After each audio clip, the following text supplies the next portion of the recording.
Hello and welcome, ladies and gentlemen. It's really nice to have you here. Thanks a lot to watch my video. Today I wanted to show you one of the tools I'm developing for years, which is called DevDash. It's open source, it's available on GitHub. There is a whole documentation I will show you, and I will give you all the link in the description. It's available for Windows, for macOS, for Linux. It works in all of these systems. And it allows you to create dashboards directly in your terminal. So there are many dashboards available out there in the shell, but this one is pretty good because you can really configure everything you want, the size, the color, where you want to put your different widgets. But even more importantly, you really have the choice of the data you want to fetch. There are not many APIs supported now, but you can almost, for all of them, just request them with whatever data you want. So if you run DevDash without giving any option or anything, it will create automatically a new configuration file because each dashboard you have needs a configuration file. So you can see here it was created in config devdash default.yaml, which is here. And you can see here I have many dashboards, but this one was just created now, default.yaml. And directly in your dashboard, what you can do is Control E, and it will open your default editor, which is NeoVim for me. It will use the environment variable editor for that. And you can directly, doing Control E, you can directly edit the configuration file of your dashboard. And here we have a first general configuration, which is not mandatory because there are default for that. So it means that the dashboard will refresh every 600 milliseconds, and refresh means it will fetch the data again every 600 milliseconds. And then you have some shortcut to quit the dashboard, to hot reload the dashboard, so you can just modify the config here. And the dashboard will automatically reload with the good data. So you don't need any of that, but in case you want to configure it. And then you have project, and project are big containers where you can have services and different widgets. So services are the sources of your data. It can be your local host if you want to display your CPU or your memory or any command line actually you want, or any script, any shell script. It could be Google Analytics, it could be GitHub, it could be Travis CI.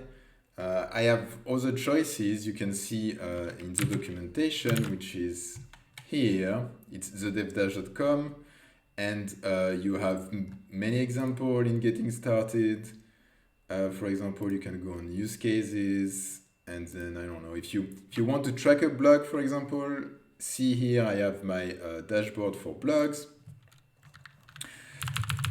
So that's the services, the sources of your data, and then you have widgets which get the data from the services. So you can use some widgets only if some services are configured as well.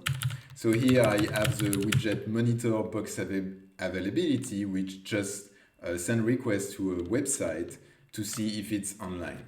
And you have the status code back, and it displayed. So of course you can modify everything, my super cool project. Then you can change the color, which is, I don't know, red now. And really many things are customizable, but not only the display, as well the size, because here you see that we have one row, and then in this row we have one column. The size of the column is M, which is a t-shirt size, but you can use as well a numerical value from 1 to 12. 12 would be the wider. So M, I think, is the equivalent to 6. And then you can change the title, my super title.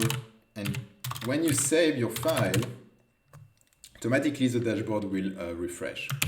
So you have access to many commands, like dev-list will list all your dashboard.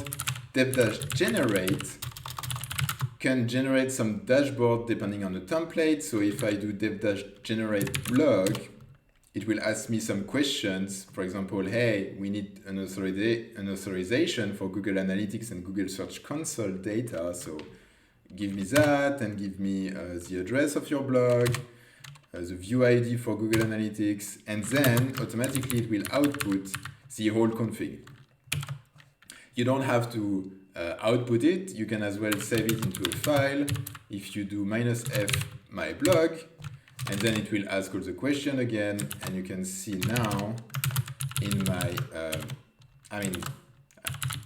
if you list all the dashboards you have, you can see now I have my blog here.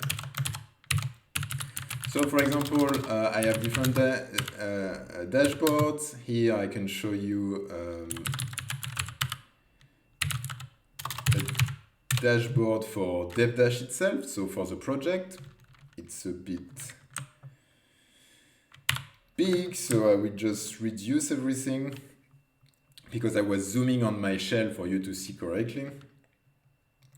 But yeah, so this is a dashboard, so you have data like how many stars I had per day, the total of the stars on my GitHub repository, GitHub commit per week, GitHub views. And then on the lower half of the screen, there is some data of Google Analytics, Travis CI, regarding the documentation website. I can show you as well what I have for my blogs, the valuable dev. I think it's activity general. So here I have a lot of data as well, like users, session per day, session per month. You see I have referrals as well on the second half, bottom half of the screen with GA full referrer, because I directly here use a dimension available in the Google Analytics API just to fetch what I want. So I can really use most of the Google API to really put that into bars or tables or little box, as you can see on the right hand side. Again, I can just modify that. So just to show you that it works, I can modify and delete everything, and then automatically I just have only 2 widgets now left.